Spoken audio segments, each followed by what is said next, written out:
Today, Fujifilm just announced 4 brand new products, 2 cameras and 2 lenses. We're going to talk about it right now.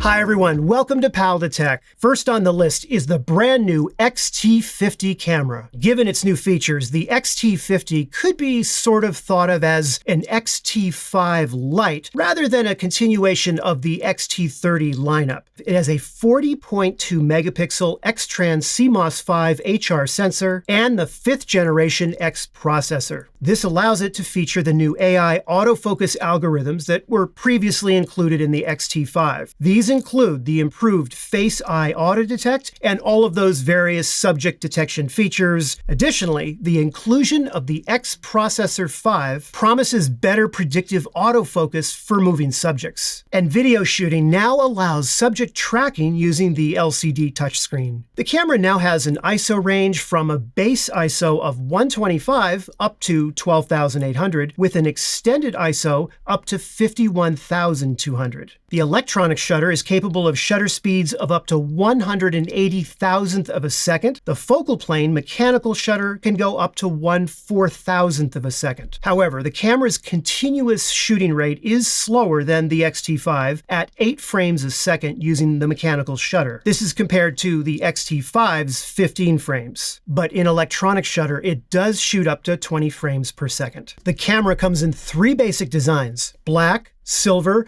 and the new charcoal silver, which I think looks great. And it includes a brand new rounded design. It's also larger and it's heavier than the X-T32 and weighs in at 438 grams. Compared with the X-T5, however, it is smaller and considerably lighter. On the back of the camera, you've got a larger drive, delete, and playback buttons on the left side. Your diopter and custom function buttons are here. On the right, there's an AF button, a rear command dial, an auto exposure lock, joystick, a menu OK, and a DISP back button. And right here is a Q button. Now, I don't have the camera here to actually look at it, but I can pretty much tell you that these buttons on the back are going to be customizable. The 3-inch 1.84 million dot LCD screen on the back is the same size and resolution as the X-T5. However, it is only tiltable in a 2-axis position. The front of the camera has your focus mode switch in the lower right, as well as a front command dial in the upper left. On the left side of the camera, you've got a hard plastic door covering 3 ports: a micro HDMI, a combined USB-C headphone jack and charging port, and a combined mic and remote port. Let's talk about the top of the camera. On the right side, you've got a shutter release button, your on-off switch, exposure compensation dial, and a combined ISO and shutter speed dial. As we move across the top and just across the hot shoe mount, we run into the brand new film simulation dial. And I will go over it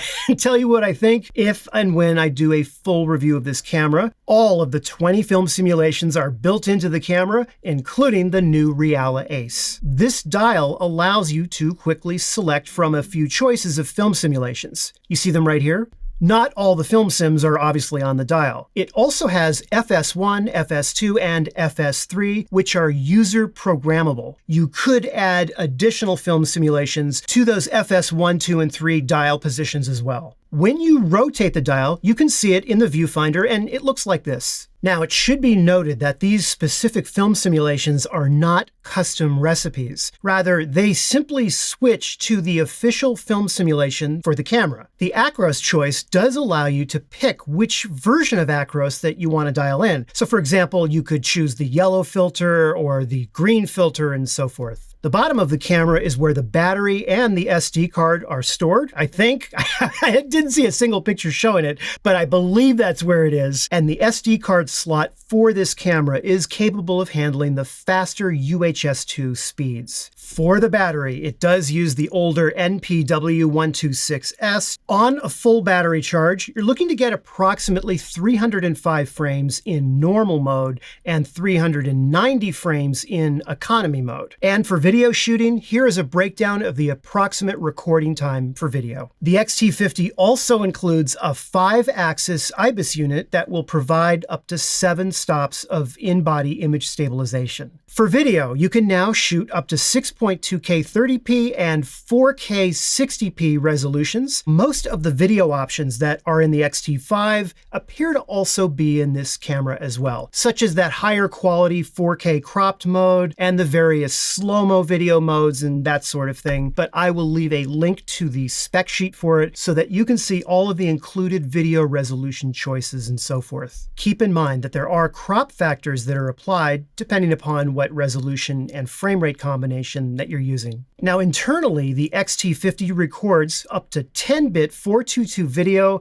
at up to 360 megabits per second. There's many other video features, such as F-Log2 or 12-bit HDMI raw output and up to 13 stops of dynamic range. I'll go over everything for you if and when I have a test unit of the camera to check out. The X-T50 is expected to go on sale in June, and it will retail for $13.99. It'll also be sold as part of a kit configured with a brand new 16 to 50 millimeter lens, which happens to be the second product that Fuji announced today. The XF 16 to 50 millimeter F2.8 to F4.8 is designed to replace the much loved 18 to 55 millimeter. Given the age of this lens right here and the fact that the megapixel count for the sensors are getting larger and larger on these cameras, it was definitely time for Fujifilm to make the update. Fujifilm went a bit wider with the focal length, as it now will go to 16 millimeters. And on the narrow end of the focal range, it is about a 1/3 of a stop loss of light at f4.8. And this is obviously in comparison to the 18 to 55, which is f4. The new lens weighs 240 grams, and it has a minimum focus distance of 0.24 meters. The biggest and the most obvious change with the new lens is the internal zooming. This means obviously that the lens does not extend out like the 18 to 55 does while you're zooming. The new lens takes a filter size of 58 millimeters and the minimum aperture is f22. It's expected to go on sale in June with a retail price of $699.95. The next Fujifilm camera that was announced is the GFX 100S2. And look, I happen to have one right here in the studio. I have been testing this out a lot, and I'm going to have a first look video on it very shortly for you, so I'm not going to get into it really that much here. In the meantime, here are the significant features that were added to basically the exact same 883 gram body and the same ergonomics as the GFX 100S. This camera now has a brand new 102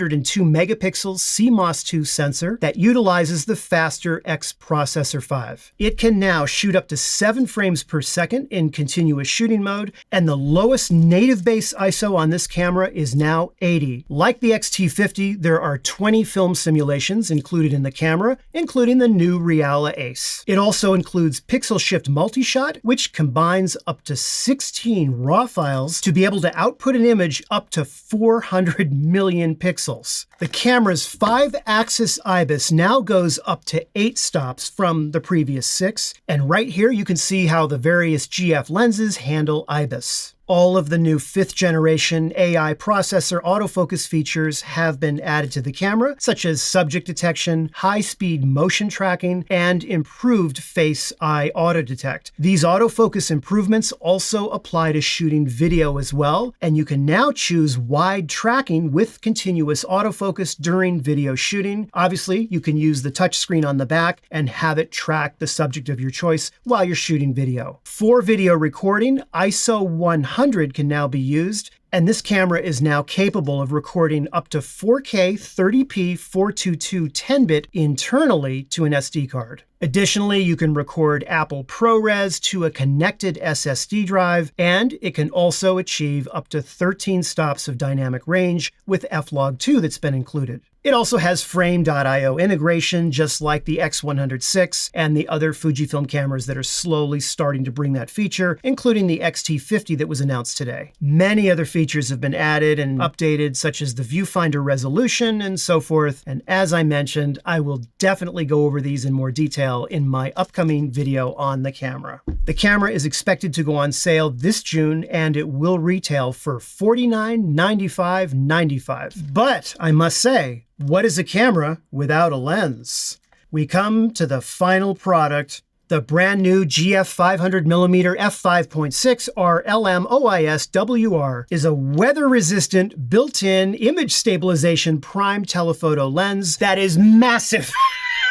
It weighs at 1,375 grams, and it takes a filter size on the front of 95 millimeters. This lens can also be combined with the Fujinon teleconverter GF 1.4X to increase the focal length, right, to 900 millimeters in case you need to get a lot closer. The lens is made up of 14 groups and contains 21 elements. Now, I am going to do a first look video on this lens. One thing I wanted to tell you that I noticed right away when I started shooting with this lens, and that is that it weighs a lot less on the front end than prior telephoto lenses that I've used. It doesn't have that, you know what I'm talking about, where it's kind of heavy right here because of the glass. This lens doesn't have that feel. It's just more balanced, and I really like that. The lens does use a linear motor, obviously, to keep up with the improved autofocus speeds from that 5th generation X processor. And the final feature I want to tell you about with this lens is that it has 6 stops of OIS controlled by this element right here. You see that?